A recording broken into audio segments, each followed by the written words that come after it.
हरिः ओम् नमः सर्वेभ्यः।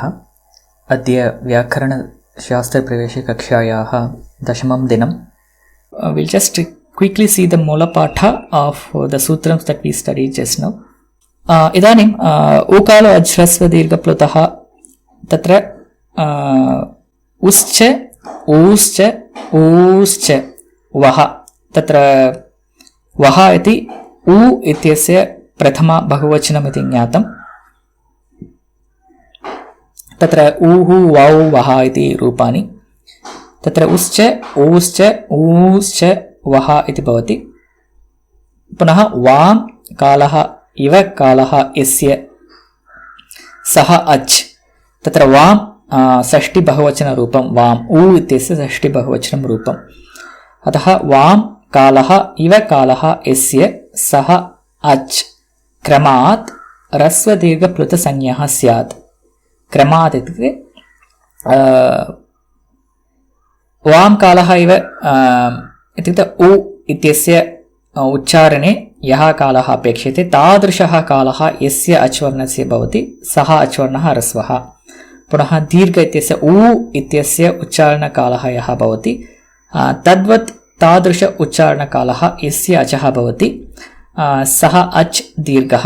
पुनः ऊ इत्यस्य उच्चारणकालः यः भवति तद्वत् कालः यस्य अचः भवति सः अच् प्लुतः इति ज्ञायते. अतः वां कालः इव कालो यस्य सोऽच् क्रमात् ह्रस्वदीर्घप्लुतसंज्ञः स्यात्. सा प्रत्येकम् उदातादिभेदेन त्रिधा. So already ach is already divided into three, ह्रस्वदीर्घप्लुत and sa pratyekam. The each one of them udātādi bhedena tridha. Udāta anudāta swarita bhedena tridha. It will again gets divided into three based on udāta, swarita and anudāta. Udāta, anudāta and swarita.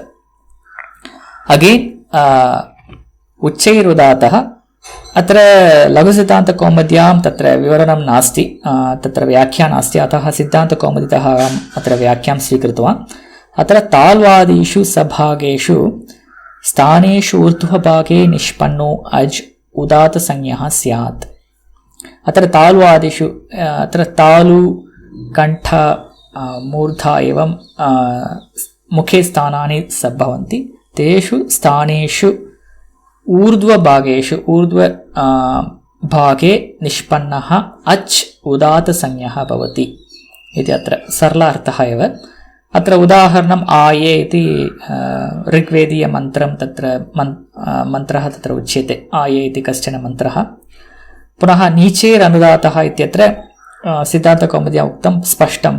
अत्र उच्चैरुदातः इति यदि अवगम्यते, नीचैरुदातः इति चेत् तत्र स्थाल्वादिषु सभागेषु स्थानेषु अधोभागे निष्पन्नो अज् अनुदात् उदात्तसंज्ञः स्यात्. उदाहरणम् अर्वाङ् इति उदाहरणं. तत्र अकारः अनुदातः वर्तते. पुनः समाहारः स्वरितः.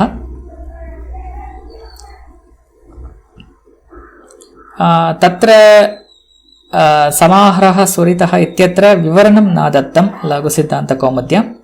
तत्र किम् अस्ति इत्युक्ते स नवविधो अपि प्रत्येकम् अनुनासिकत्वाभ्यां द्विधा. स नवविधो अपि. स नवविधोः इत्युक्ते कथं ह्रस्वदीर्घप्लुतः इति त्रिधा भवति. पुनः तस्य उदात अनुदात स्वरितभेदेन पुनः त्रिधा भवति. 3 into 3 9. So total स नवविधो अपि प्रत्येकम् all those 9 forms, each one of them again अनुनासिकत्वाभ्यां द्विधा. Even all those 9 will again get divided into two, one with anunasika and another one with anunasika. So total we will have 18 forms. And again mukhanasiko vachananunasikaha. It's again another sutram. Mukhasahita nasikaya uchcharyamanaha varnaha anunasika sanyah syat. Mukhasahita nasikaya uchcharyamanaha varnaha. It's very straightforward, so I don't think we need any explanation here. Varnaha anunasika sanyah syat. Taditham. आ इ उ ऋ एषां वर्णानां प्रत्येकम् 18 भेदाः.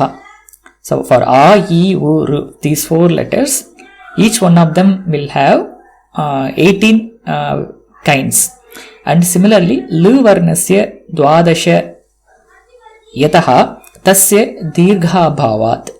So for l varna there are 12 forms because there is no dirgha prayoga of lakara. Punaha echam 12 tesham hrasva bhavat.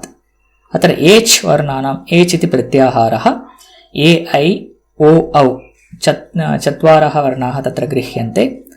तेषां वर्णानां 12 भेदाः प्रत्येकं वर्णानां 12 भेदाः भवन्ति. किमर्थम् इति चेत् तेषां ह्रस्व अभावात् तत्र ह्रस्वत्वं तत्र नास्ति इति कारणेन तत्र 12 भेदाः भवन्ति. So it's very clearly he has said for lakara there is no dirgha, for h there is no hrasva. So this is how we learn from the commentaries why lakara doesn't have dirgha, because there is no prayoga for that. So I think this completes the Moola Patha for all 4 sutras that we studied. So any questions so far? Spashtam avam. स्पष्टम् इति चेत् तत्र पूर्वतनसूत्रादेव कः अर्थः अस्य सूत्रस्य भवति इति ज्ञातम् इति स्पष्टम् इति उच्यते. अत्र नीचे अनुदातः अनुदातसंज्ञायाः उदाहरणम् अर्वाङ् इति तत्र एकः मन्त्रः वर्तते. तत्र अर्वाङ् इति शब्दप्रयोगः अस्ति. तत्र अकारः अनुदातः इति उच्यते.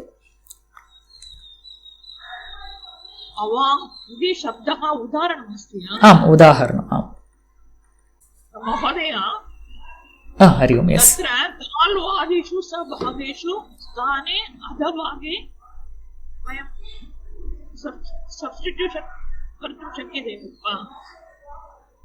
कथं? ताल्वादिषु सभागेषु स्थाने अधभागे. आम्. So that's how you have to give explanation for nicher anudata. So ताल्वादेषु सभागेषु स्थानेषु अधोभागे निष्पन्नो अच् अनुदात संज्ञः स्यात्. धन्यवादः महोदय. अस्तु, धन्यवादः. वयम् अग्रिमकक्षायां मिलिष्यामः.